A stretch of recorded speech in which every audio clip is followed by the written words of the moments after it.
Hi, Dave here, One Up Gaming. Gonna go through this week's show, the One Up Gaming podcast, episode 371. Yeah, I'm gonna move around in the room. I've now hung up all of my t-shirts. So on the wall, there's 1, 2, 3, 4, 5, 6, 7, 8, 9, 10 t-shirts hung up. There's 2 or 3 hoodies on the floor still, and one that I'm wearing. So I've still got to find new hangers and stuff because just to put these up on the wall, it costs so much. It's cleaned up a bit of space in the room though, so at least that's good. And it's not a big eyesore. So anyway, podcast 371. David here. Please go. I'll magically appear something in a second. My Kindle. It looks very dirty. I've actually never used it apart from to read the Walking Dead comics, which was really fun. But on here, there is... Oh, I don't know how you work it, that's the only problem. Don't know if you can see that, but the Outrunners from Joe Dowling is on the Kindle store. I say Kindle store, it's on the... How do you get back onto this now? I really don't know how to use this at all. It's on the Kindle Unlimited, so if you're paying for like the Amazon Prime stuff, if you're paying for the what else is there, the Audible books, things like that, then you do get that, so you can download it within your subscription and you can read it on that. But as I say, let him know where you heard it from. Let him know that you heard us talking about it, and then just say, great book, 1983, great starting point, retro, futuristic, all that kind of stuff all melded together. Now that I've got that up and running on my Kindle, which I found in my bag, which had been in my bag for like 3 years, I'm gonna actually sit down and give it a good go, see if it's my sort of book or not. Good luck. So, please go to our website, oneupgaming.co.uk. On there we've got news, reviews, features, previews. We've got a web store, so any t-shirts that you see me wearing normally on these sort of podcasts, they are t-shirts that you can go out and buy on the store. We've got a much more varied selection on our Etsy store, so just search One Up Gaming, all one word, for a chance to look at over, I think we've got about 220 different designs up on our store now. And that's not just t-shirts, it's hoodies, jumpers, t-shirts, shirts, mugs, hats. A vast load of stuff on there. Not just gaming stuff, we've got some other African-inspired sort of designs up on there as well. So yeah, go to look at our Etsy store. As always, we're sponsored by Games Inspired Music. It's an album. It was going to be for a TV sort of series we were developing and designing. It had to be scaled back a bit, and then unfortunately the lead actor stabbed someone and didn't get onto national American TV, and it went to shit.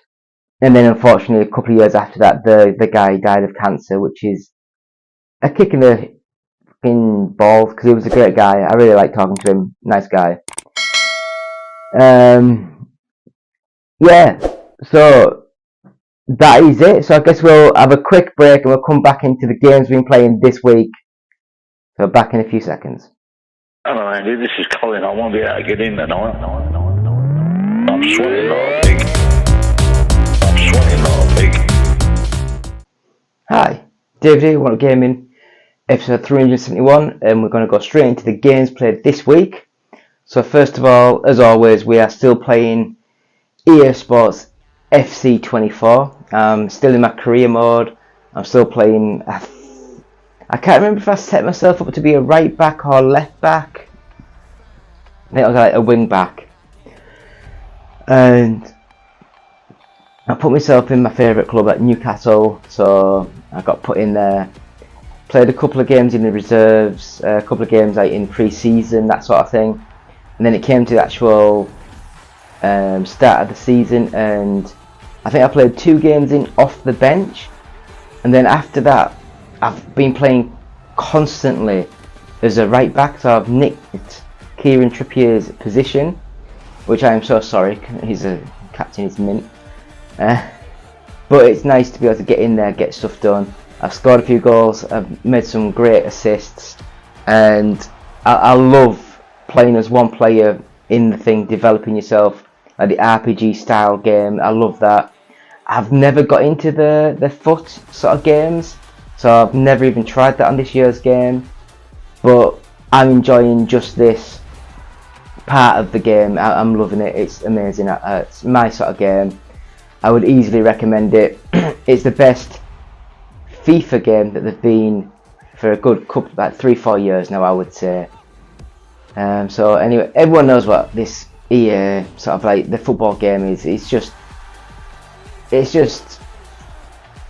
FIFA 23 with a couple of extras and bits tweaked a bit. Next up, Party Animals. Now this one is, imagine, is it Gang Beasts? Is it Beasts or Beats? I can't remember now. But on that one, you're like, it looks like little Play-Doh type characters, and you're running around, you can grab people, push people, and you're trying to chuck people off the edge of the stage and that sort of thing. That is exactly basically what this game is, but you're animals now, so you're anamorphic animals, so you're standing up on 2 legs, you can pick people up, push people over. I had a quick go at a stage where it was on a submarine, and you start off on the hull of the submarine, on the shell, you know, the top of it, and it sort of like went down a little bit, went down a little bit more, then went down a little bit more, until there's only the one bit showing, like the little parapet, you know, the little one. Anyway, as it was getting lower and lower, people were fighting over this little space available, so I can see it could be quite a fun party game, but the game I played of it, I'm getting quite sick of these horrible physics, horrible controlling games, and I'm just tapped out. Played it once and I don't think I'll play it again. It's not my sort of game. I'm glad it's on the Game Pass sort of thing, and that makes it really good because you can just download it, have a quick go. If it's not for you, nothing, no skin. Just, yeah, done. Got sent a quick game to review called the Volley Pals, and this one is, as it sounds, it's a volleyball game. It's a very, very simple 2D side-on view volleyball game, and you move left and right and press the button to jump, and you basically are a pair on each side of the court. It's quite a small area of the screen, and you're just bouncing around trying to knock the ball back over the net, and it is a laugh. It's really fun. I really enjoyed the game. Again, I'm not sure how long the game will last. I played one game and it's like, I just can't see myself sitting there for hours and hours playing the same thing, very samey, and I just got a bit sick of the game. I loved the art style, I loved how it played.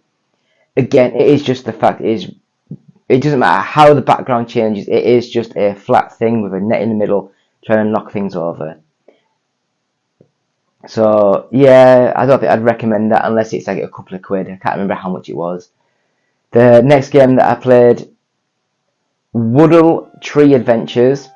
Now this game is a kiddie focused, very cutesy looking 3D platform game, and the game itself is played like the newer Mario games, you know, the 4-player 3D ones, that it's kind of like on a plane and you can move up and down the plane, but you can't rotate the camera around. So it's like a big track that you set out. That's similar to this game. Very puzzle orientated, very collect-a-thon sort of thing. Pull a little lever to open up other levels, other worlds, other like paths. Very slow.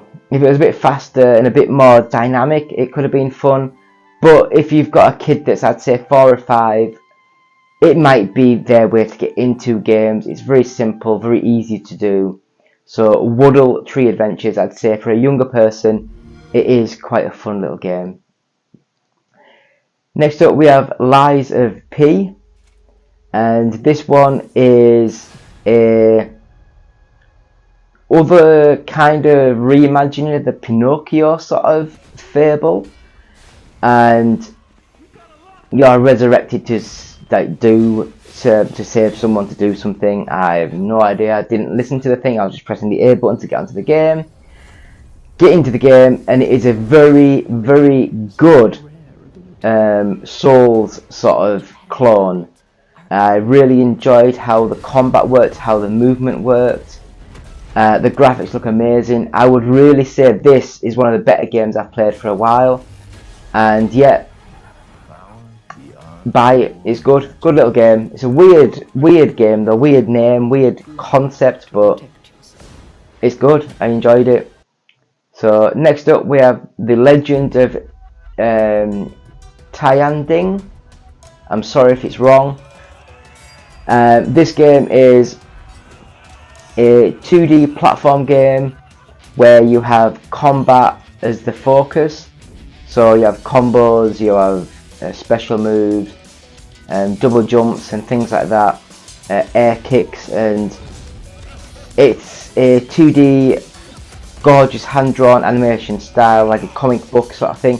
Reminded me of something like the Comic Zone of the Mega Drive Genesis sort of game, but this is a bit faster, a bit smoother, and it just plays really nice. It mixes a bit of comic style intro sort of like videos, and also just has like flat screen sort of like text back and forth. For me, if they went a bit more into the comic style and made it much more dynamic, then I think I'd have been drawn to it a little bit more.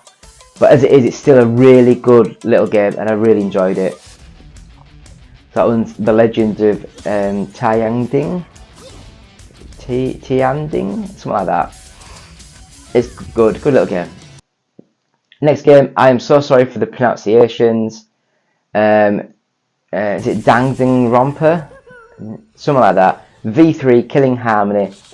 Now this one, it starts off here, it's sat in a school, it's a first person.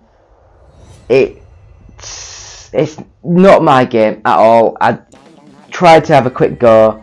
You just read, change the view a little bit, read, and I just got sick of it. I didn't enjoy it. I can't even say what the RPG elements are like, what the combat is really like. I can't go into the details because it was just going on and on for so long. I ended up turning it off. I was so sick of the game. So sorry about that, all of you JRPG sort of video comic booky gamey things. I don't know what the hell they're called. Graphic novel? Nope, not graphic novel. That's an actual physical book. Anyway, it's not my sort of game. Do apologise if it is. If you enjoy it, enjoy it. Let me know in the comments why you enjoy the game. Maybe I can read it and think, and then I'll have another go and see more into the game and see what I've missed. Anyway, the next game we played was Windbound, and this one, from all the screenshots and all the pictures I've seen of the game, I assumed it was like a Zelda game with a Wind Waker. And yes, you do control a boat and you do go to different islands. I would say it's much more of like a simple sort of like platformy sort of game. How do you explain it? It's more top-down view, so it is more the originally Zelda-y sort of view, but full 3D. I enjoyed what I played. I just couldn't describe everything about it. It just didn't seem to have that grab, to pull you into the game. It was good, it all played well, but it just didn't have that something to keep you going. And unfortunately, after about half an hour or so, I tapped out, and I don't think I'll be going back to the game. That's how much it just didn't grab me. And the last game that we played this week was a demo for Ghost Runner 2. Now, the original Ghost Runner I played and I loved. very cinematic, very first-person focused combat, first-person melee sort of, first-person jumping around levels, platforming sort of levels, grapple hooks, swords. It was really fun. It's fast, fluid, smooth. I'm not sure how far I got into the original. I played it on the PlayStation 5 with your 3-hour trial, a free 2-hour trial, whatever it was. So I played it on that, so I'll give it a quick go. This one seemed to be more puzzle orientated, where you're switching and getting doors open and things. But that might have been what the original went into later on in the game, because I only played it quickly. But this one, I loved what I played. I thought it was really good. All these games are videos up now on our YouTube channel, so have a quick look, see what you think of all these games. Leave comments, let us know what you think. We have different videos every day of the week. So although we do gameplay videos, we also have every Monday we have the UK Top 40 charts. Every Tuesday we have the Boosteroid video.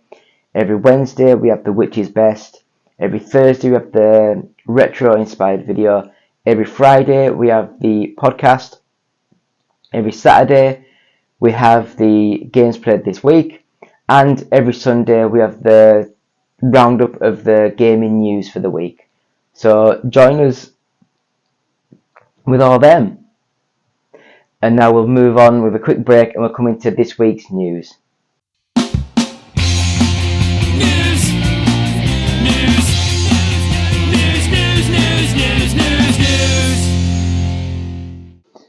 Hi, David here, One Up Gaming, episode 371, and we're going to go straight into this week's news.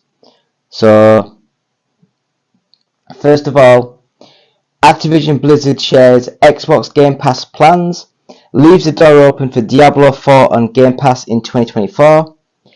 Activision Blizzard has given the first glimpse of their plans for the Xbox Game Pass once the Microsoft deal has closed, saying they expect to start bringing their games to the service next year. Microsoft's acquisition of Activision Blizzard is expected to close today. Even still, in a statement on X, the company said that not to expect titles like Call of Duty Modern Warfare 3 and Diablo 4 to hit the Game Pass this year. We continue to work towards regulatory approval of the Microsoft deal. We've been getting some questions whether our upcoming and recently launched games will be available via Game Pass, says the statement. While we do not have any plans to put Modern Warfare 3 or Diablo 4 into Game Pass this year once the deal closes, we expect to start working with Xbox to bring our titles to more players around the world, and we anticipate that we would begin adding games into Game Pass sometime in the course of next year. So, yeah, what do you guys think of that? Do you think it's... I think it will be a matter of time. They'll have to have certain deals with certain other companies, certain contracts that they've got. They'll have to wait till they expire.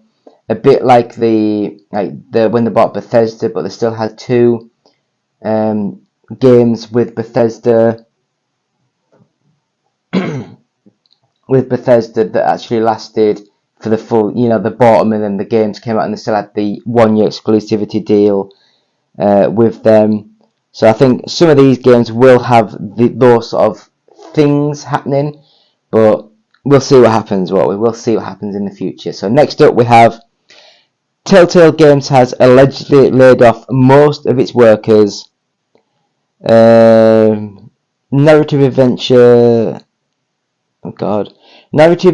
developer Telltale. Narrative.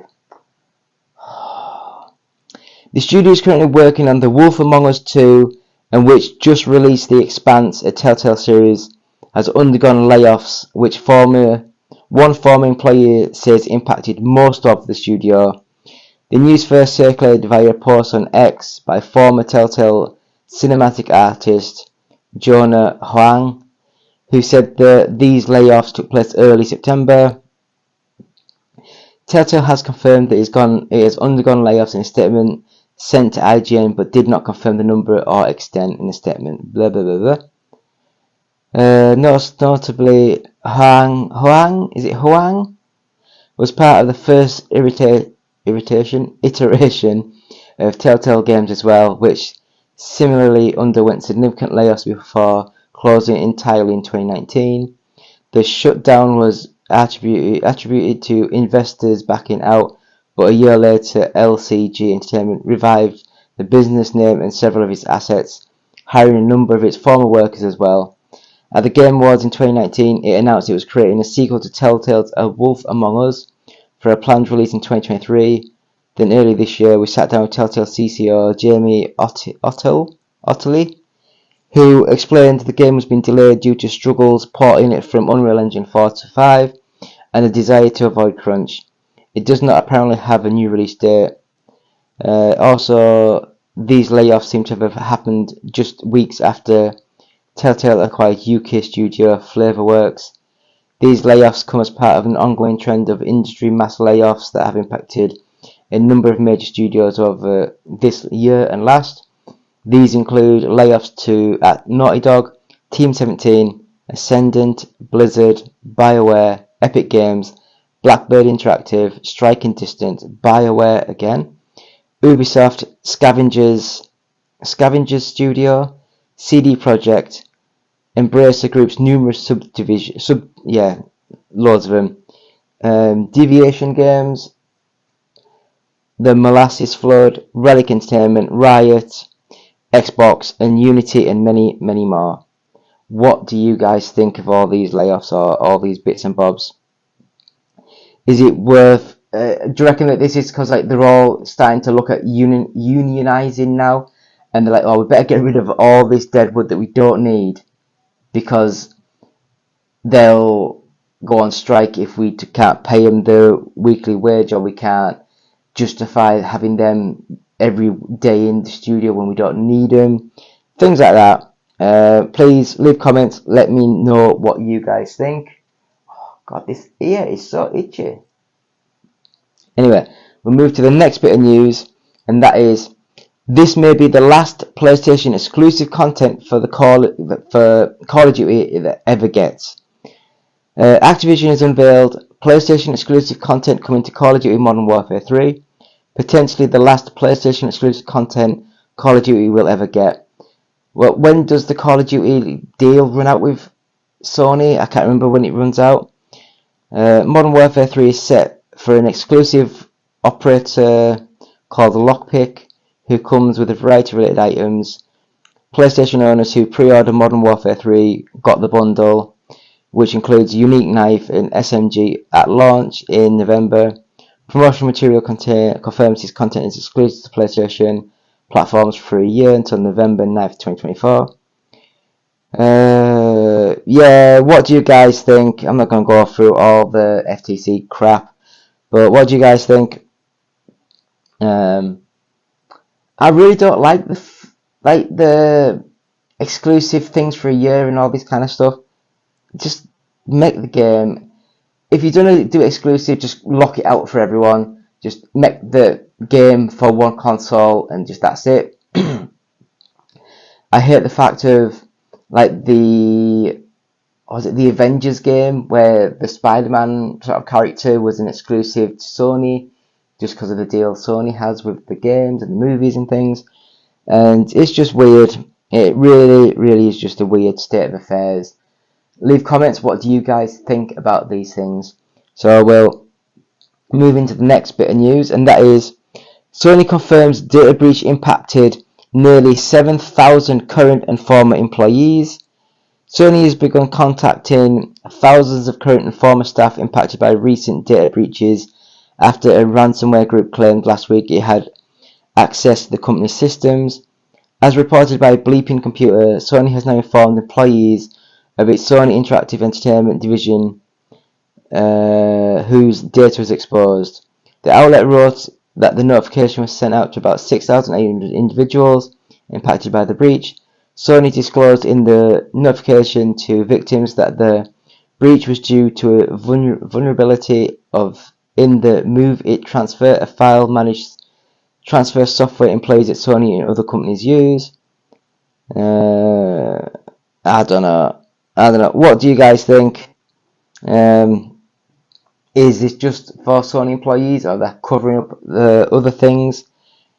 I guess we'll have to wait and find out what other things get exposed. But yeah, it's crap that everyone tries to get the big guys. Anyway, next up, why fans think Loki Season 2 has a link to X-Men. The first episode of Loki Season 2 is now streaming on Disney+, and eagle-eyed fans think that the premiere includes a link to X-Men after spotting what appears to be a visual reference to the franchise. The episode titled Auroribus, that's the one where the snake's eating itself to make an infinity sort of thing, found Tom Hiddleston's, God, I can't say nothing today, God of Mischief lost into time and torn quite literally between past, present and future. Ki Hugh Kwan's new fan favourite character, Obi, no idea, I'll have to watch it I guess, is enlisted to help Loki with his time slipping problem and uses a temporal aura extractor to extract him from the time stream. Oh, it's getting weird.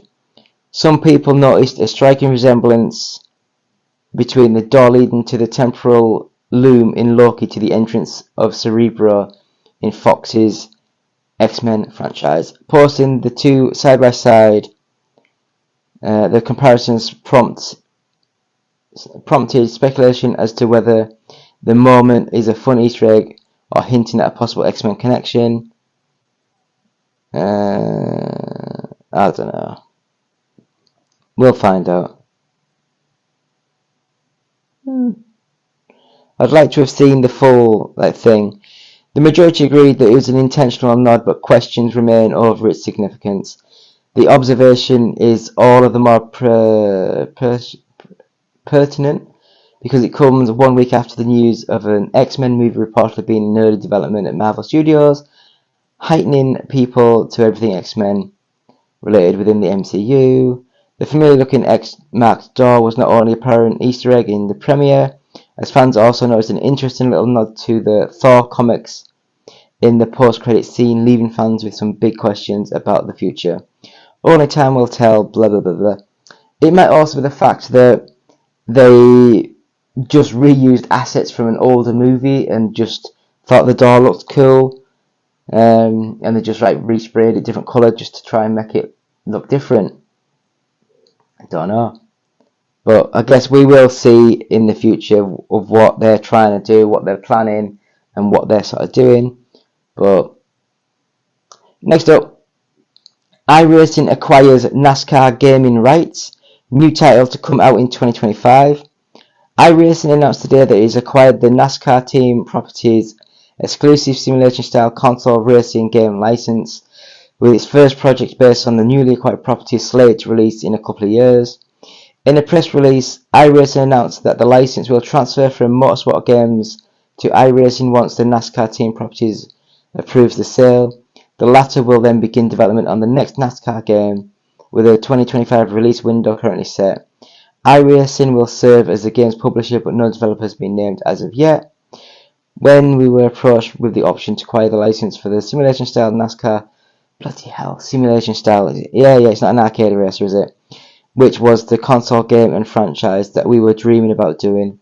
It was an opportunity we couldn't pass up, iRacing president Tony Gardner said in a press release. Having the ability to build a NASCAR console game is a privilege we promise to execute with the utmost care. We look forward to working diligently with NASCAR industry stakeholders to deliver a product that provides an amazing experience for the gaming community and NASCAR fans worldwide. Yeah, what do you guys think? Is it worth it, or is it just going to be the same sort of game again that gets released next year? I mean, I've not really played many of the NASCAR sort of games, because when I play a racing game, yes, I'd like it to be a bit realistic and a bit simmy, but I also like a little bit of fun. I think that's why the Gran Turismo and the Forza sort of games, they're nearly perfect, aren't they? It makes you think it's a real game, when in fact it is very arcadey. You know, the handling, the grip, the mechanics. It's just meant to be played. But we'll see what happens. What we will see. Leave comments. Let us know. Next up, Lies of P DLC is seemingly confirmed. It sounds like the Bloodborne, like, why is it called Bloodborne? Like it's a Dark Souls, like it's a Souls, like. I think people just like, oh, Bloodborne's a cool game. No, shut up. Bloodborne was made with the Souls engine. Just call it a Souls game. Dark Pinocchio Fantasy Lies of P might have DLC on the horizon. Ex-user Okami Games first pointed out the listing earlier today, which is from a post of the company's official job board. The post itself is in Korean, but IGN has confirmed that the listing is for a quest planner role for Lies of P DLC, with one of the bullet points on the listing directly stating that the DLC is in development. Updated, NeoWiz has responded to IGN's request for comment by nothing it did not have an official. Why do these just randomly appear in the middle of stuff? It's annoying. Lies of P, however, nothing it did not have an official. I have no idea. However, the studio referred us to a recent blog post which notes that NeoWiz will be providing a roadmap of the content planned for Lies of P as soon as it is ready. That's basically it, isn't it? They're going to do DLC for Lies of P. Are you excited? Did you enjoy the game? I loved the game. It's very hard, and it's one of those games that I just can't seem to play and do well, but we'll see. We'll see what happens. Because I have no idea what any of these sort of things happen. So, I guess we'll move on to the next bit. And leave comments. Let us know what you guys think about all these news. Anyway, next up. Unity CEO John Riccitiello to step down in wake of investment fee controversy. In the wake of a massive controversy regarding previously announced and then walked back install fees, Unity's John Riccitiello is retiring as president, CEO, chairman, and a member of the board of the directors, effective immediately, the company has announced today. Bloody hell, that's a lot of stuff gone. James M. Whitehurst, meanwhile, will be appointed interim CEO, president, and member of the board and lead independent director of the Unity board. Rolf Botha has been appointed chairman. The board will commence a search process to find a permanent CEO. Unity says Riccitiello will continue to advise the game engine maker to ensure a smooth transition. Today's announcement did not specify why Riccitiello was stepping down, but in a statement he said it's been a privilege to lead Unity for nearly a decade and serve our employees, customers, developers and partners, all of whom have been instrumental to the company's growth. Yeah, I'm not going to go into the details of why he's leaving. I think everyone knows the basics of the last few weeks, month of Unity. And yeah, so we'll move into the next bit of news, and that one is, my friends, Fantastic Four director says they're aiming to start filming in spring 2024. As the writer's strike is over and the actors in negotiations with Hollywood's studios as we speak, countless productions are getting ready to rev up again, including the highly anticipated new Fantastic Four film. Director Matt Shakman delivered a slight update on the Marvel Studios project in a new interview with Colander, where he shared that they're aiming to start filming in spring 2024, given that SAG-AFTRA can nail down a fair deal with studios soon, and teased an impending casting announcement, something that's been wildly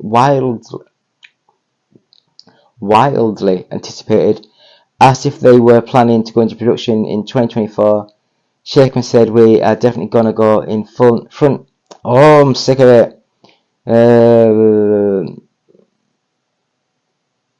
in front of the cameras next year, probably the spring, at Pinewood London Studios. He pointed out that screenwriter Josh Friedman, who was brought on back in March, is now able to work on the script again, and that has a lot of momentum. Yeah, I don't know. I am interested how they implement some of these newer franchises into the MCU, but I'm also skeptical because the last 3 or 4 MCU movies have not been the best.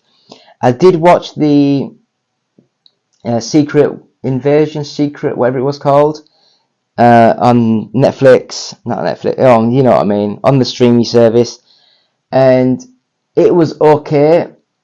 I mean, I think I read a couple of years ago that it was meant to be like a movie, and I can kind of understand why they dropped it to a series, because it wasn't like exciting enough to be a full movie. It got some of the backstory done, some of the other bits and bobs done, and I quite enjoyed that. So we'll move on to the last bit of news this week. Pokemon live action series gets its first trailer. Pokemon Red is about to take center stage in the upcoming live action series. A new trailer for the upcoming show called Poke Tetsumi, I don't know, has debuted online, revealing that it's actually all about the classic Pokemon game affects one of its players. Oh, what the hell? The drama follows, I'm not going to try and say these names, a university graduate who quits her job in a small Japanese port town to head to Tokyo for a new start.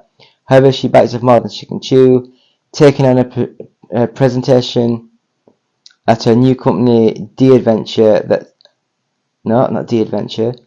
Adventure, that sees the fate of the company resting on her shoulders.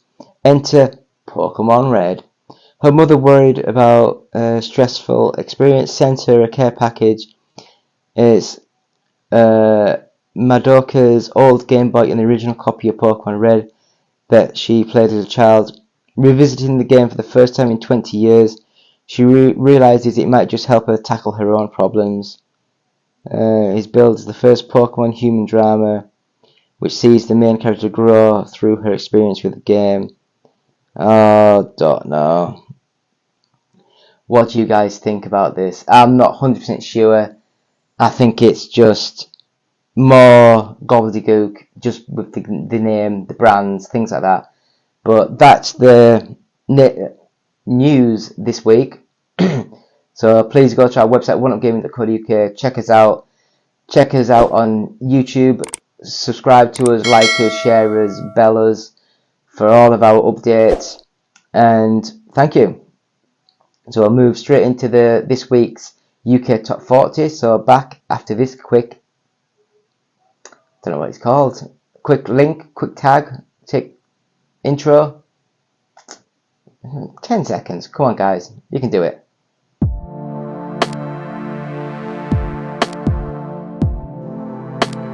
Hi, David here, One Up Gaming. Still episode 371, the One Up Gaming podcast. So we're going to go through this week's UK Top 40. So without further ado, we will go straight into it. So number 40, New Super Mario Bros. U Deluxe by Nintendo, and that was at 23 last week. 39 is Pokemon Scarlet, and again Nintendo, and that was 29 last week. 38 was Dark Souls Trilogy by Bandai Namco at 26 last week. 37 was Lego Harry Potter Collection from Warner Brothers Interactive, and that was at 38 last week. Number 36 is The Sims 4 Growing Together by Electronic Arts. Number 35 is Stray by Anna Peruna Interactive. Number 34 is Octopath Traveler 2 by Square Enix Europe at 40. Number 33 is Crash Bandicoot N. Sane Trilogy, and that's by Activision Blizzard, and that was at 34 last week. 32 is Sonic Origins Plus, and that was by Sega last week. No, that was by Sega. It wasn't in the top 40 last week. 31 is Pikmin 4, and that's Nintendo, and that was at 21 last week. So number 30 is 30-in-1 Game Collection Volume 1, just 4 games. And these games are shite, I don't know why people buy them. Number 29 is Pokemon Violet by Nintendo, and that's at 22 last week. The Crew Motorfest by Ubisoft was at 14 last week. That's dropped quite a bit. 27, Demon Slayer Kimetsu no Yaiba The Hinakami Chronicles by Sega. Bloody hell. 26 is Resident Evil 4 by Capcom. That's 37 last week. 25 is the Need for Speed, no, it's just Need for Speed Unbound by Electronic Arts. 24 is Nickelodeon Kart Racers 3 Slime Speedway by Game Mill Interactive. Why did Game Mill make all the shite games? 23, It Takes Two by Electronic Arts. 22 is Red Dead Redemption 2 by Take-Two. That was at 16 last week. 21, Nintendo Switch Sports, and that's by Nintendo, and that was at 17 last week. Number 20, Animal Crossing New Horizons, and that was by Nintendo at 13 last week. Number 19, Final Fantasy 7 and 8 Remastered Twin Pack by Square Enix, and that was at 28 last week. Number 18 is Street Fighter 6, and that was by Capcom, hasn't moved. 17 is Crisis Core Final Fantasy 7 Reunion by Square Enix Europe. 16 is The Witcher 3 Wild Hunt Complete Edition by Bandai Namco, and that was at 10. 15 is Cricket 24 by Nacon. That's gone up quite well, that. I think that's sold well. Number 14 is Mario plus Rabbids Kingdom Battle by Ubisoft, and that was at 12. 13 is The Witcher 3 Wild Hunt Game of the Year Edition by Bandai Namco, and that was at 11. Number 12 is F123 by Electronic Arts. 11 is Grand Theft Auto 5 by Take-Two, and that was at 5. So this week's UK top 10. So 10 is The Legend of Zelda Tears of the Kingdom by Nintendo, and that was at 6.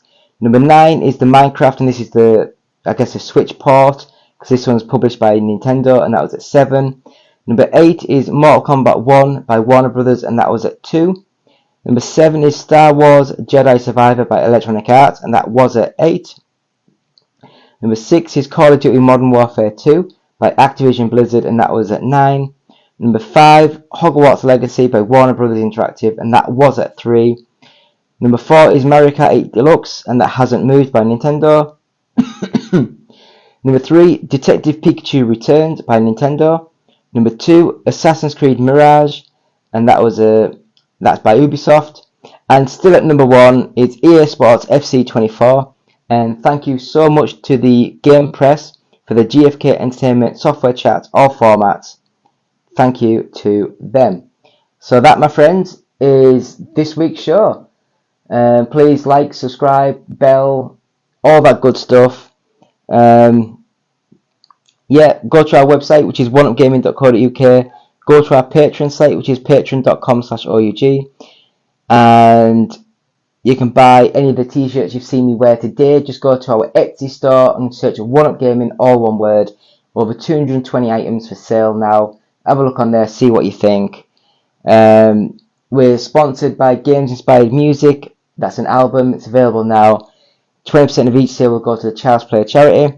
You can buy our first 100 podcasts available from audiobooksontape.com, and that £1 of each sale will go to the Diabetes UK charity. Use the Amazon links on our website. It saves you, well, it doesn't save you any money, sorry. You buy what you're buying, and we get a small kickback for advertising Amazon. Please follow us and like us on Facebook. Subscribe to us and follow us, bell us on YouTube, like, link and share and all that good stuff. Watch us on twitch.tv. We're also on Twitter, which is @OUGofficial. And if you want to email us any questions, it's contact@oneupgaming.co.uk. If you listen to this as a podcast, please follow, share, give us reviews, give us stars, all that good stuff. It's been me, David, One Up Gaming, saying thank you so much for watching, for listening. It's been episode 371 of the One Up Gaming podcast. Thank you. Goodbye.